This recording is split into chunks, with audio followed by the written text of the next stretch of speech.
Hello friends, आप सभी का स्वागत करता हूं आपके अपने चैनल पर। फ्रेंड्स, मैं आज सभी एग्ज़ाम के लिए इम्पोर्टेंट टॉपिक का नाम है भारत का संवैधानिक विकास। इस टॉपिक से रिलेटेड मोस्ट इम्पोर्टेंट क्वेश्चन लेकर आया हूं। मैंने आपके लिए सभी क्वेश्चन सेलेक्टेड और इम्पोर्टेंट लिए हैं। अगर आप किसी भी एग्ज़ाम की तैयारी कर रहे हैं तो ये वीडियो काफ़ी ज़्यादा यूज़फुल रहने वाला है। फ्रेंड्स, मैं आपको फुल डिटेल में पढ़ाऊँगा, तो चलिए शुरू कर लेते हैं। फर्स्ट क्वेश्चन है रेगुलेटिंग एक्ट द्वारा 1773 द्वारा सर्वोच्च न्यायालय की स्थापना कहाँ की गई थी? फ्रेंड्स, इसका आंसर होगा कोलकाता में 1774 ईस्वी में किया गया था। अगला क्वेश्चन है, भारतीयों को भारत के प्रशासन में भाग लेने का अधिकार किस अधिनियम के द्वारा प्राप्त हुआ? फ्रेंड्स, इसका सही आंसर है चार्टर एक्ट 1833 द्वारा। भारतीयों को भारत के प्रशासन में भाग लेने का अधिकार किस अधिनियम द्वारा प्राप्त हुआ था? 1833 द्वारा, चार्टर एक्ट 1833 द्वारा। अगला क्वेश्चन है 3 नंबर, भारतीय संविधान परिषद को बजट पर बहस करने की शक्ति किस अधिनियम के द्वारा प्राप्त हुई? इसका आंसर है भारत परिषद अधिनियम 1892 ईस्वी। अगला क्वेश्चन है, केंद्रीय विधानमंडल सर्वप्रथम किस अधिनियम द्वारा द्विसदनीय बनाया गया? केंद्रीय विधानमंडल सर्वप्रथम किस अधिनियम द्वारा द्विसदनीय बनाया गया? फ्रेंड्स, इसका आंसर है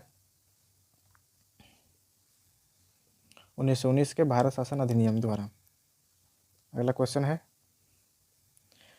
5 नंबर, भारत के राष्ट्रपति को अध्यादेश निर्गत करने की शक्ति किस अधिनियम से प्रेरित है? इसका सही आंसर है भारत शासन अधिनियम 1935 से। अगला क्वेश्चन है 6 नंबर, केंद्र में द्वैध शासन व्यवस्था किस अधिनियम के द्वारा लागू की गई थी? इसका सही उत्तर है भारत शासन अधिनियम 1935 द्वारा। फ्रेंड्स, ये सभी क्वेश्चन एनसीईआरटी किताब से लिया गया है, जो सभी एग्जाम के लिए महत्वपूर्ण है और मोस्ट इम्पोर्टेंट क्वेश्चन है। अगला क्वेश्चन है, ब्रिटिश भारत में किस अधिनियम में संघीय शासन का प्रावधान था? ब्रिटिश भारत में किस अधिनियम में संघीय शासन का प्रावधान था? इसका सही उत्तर होगा भारत शासन अधिनियम 1935। अगला क्वेश्चन है, अखिल भारतीय संघ स्थापित करने का प्रावधान किस अधिनियम में किया गया था? अखिल भारतीय संघ स्थापित करने का प्रावधान किस अधिनियम में किया गया था? इसका सही आंसर है भारत शासन अधिनियम 1935। भारत शासन अधिनियम 1935। अगला क्वेश्चन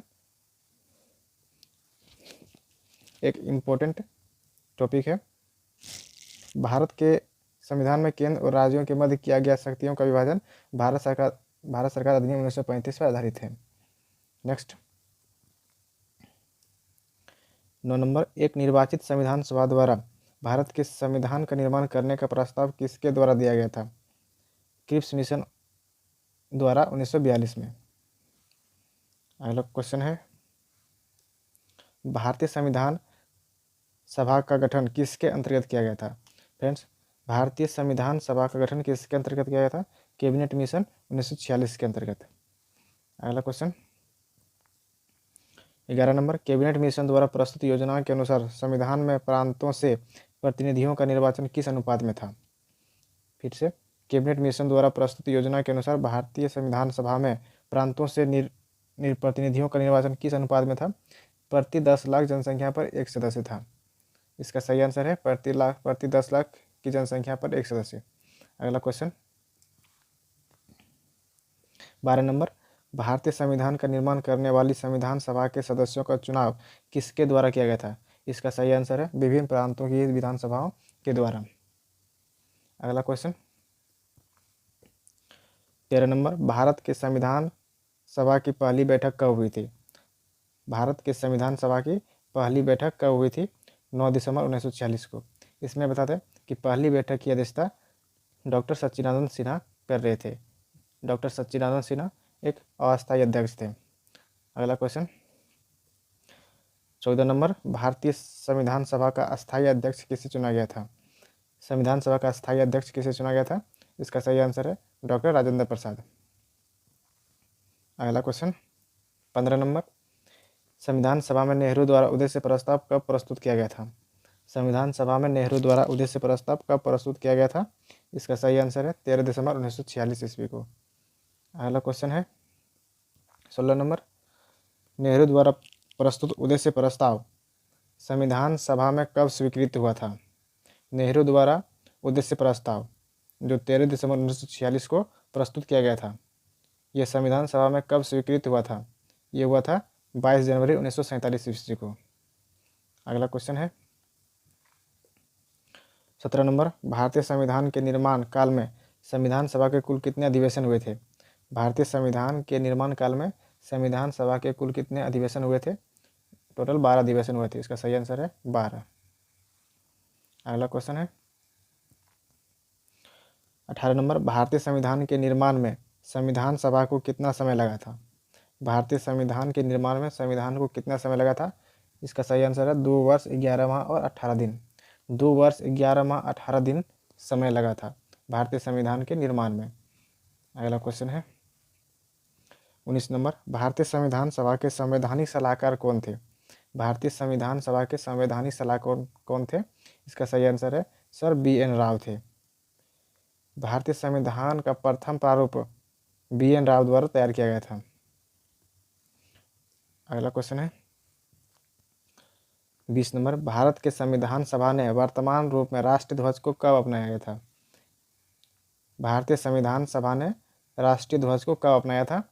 इसका सही आंसर है 22 जुलाई 1947 ईस्वी को। 22 जुलाई 1947 ईस्वी को। अगला क्वेश्चन 21 नंबर, भारत का संविधान कब स्वीकार किया गया था? भारत का संविधान कब स्वीकार किया गया था? इसका सही उत्तर है 26 नवंबर 1949 ईस्वी को। 26 नवंबर 1949 ईस्वी को भारत का संविधान बनकर तैयार हुआ था। इसी दिन बनकर तैयार हुआ था और भारत का संविधान स्वीकार किया गया था। अगला क्वेश्चन, भारतीय संविधान पूर्णतः कब लागू हुआ था? फ्रेंड्स, भारतीय संविधान पूर्णतः कब लागू हुआ था? ये 26 जनवरी 1950 ईस्वी को लागू हुआ था। इसी दिन हमारा देश गणतंत्र देश बना था और 26 जनवरी को गणतंत्र दिवस मनाते हैं। तो भारतीय संविधान पूर्णतः कब लागू हुआ था? 26 जनवरी 1950 ईस्वी को। अगला क्वेश्चन है 23 नंबर, 26 नवंबर 1949 ईस्वी को 26 नवंबर 1949 ईस्वी को भारतीय संविधान किसके द्वारा अधिनियमित किया गया था? इसका सही उत्तर है संविधान सभा द्वारा। अगला क्वेश्चन, जनगण मन को भारत के राष्ट्रगान के रूप में कब अपनाया गया था? इसका सही आंसर है 24 जनवरी 1950 को। 24 जनवरी 1950 को जनगण मन को भारत के राष्ट्रगान के रूप में अपनाया गया था। अगला क्वेश्चन, संविधान सभा की झंडा समिति के अध्यक्ष कौन थे? संविधान सभा की झंडा समिति के अध्यक्ष कौन थे? इसका सही आंसर है डॉक्टर राजेंद्र प्रसाद। डॉक्टर राजेंद्र प्रसाद झंडा समिति के अध्यक्ष थे। अगला, संविधान सभा के कार्यों से संबंधित समिति के अध्यक्ष कौन थे? संविधान सभा के कार्यों से संबंधित समिति के अध्यक्ष कौन थे? जीवी मावलंकर थे। जीवी मावलंकर कार्यों से संबंधित समिति के अध्यक्ष थे। नेक्स्ट, संविधान सभा ने डॉक्टर भीमराव अंबेडकर की अध्यक्षता में प्रारूप समिति का गठन कब किया गया था? डॉक्टर भीमराव अंबेडकर की अध्यक्षता में प्रारूप समिति का गठन कब किया गया था? 29 अगस्त 1947 ईस्वी को। इसका आंसर है 29 अगस्त 1947 ईस्वी को। अगला क्वेश्चन है, डॉक्टर भीमराव अंबेडकर का संविधान सभा में निर्वाचन किस प्रेसिडेंसी से हुआ था? इसका सही आंसर है बॉम्बे प्रेसिडेंसी से। तो दोस्तों, वीडियो अच्छा लगे तो लाइक करें और सब्सक्राइब करें। जय हिंद।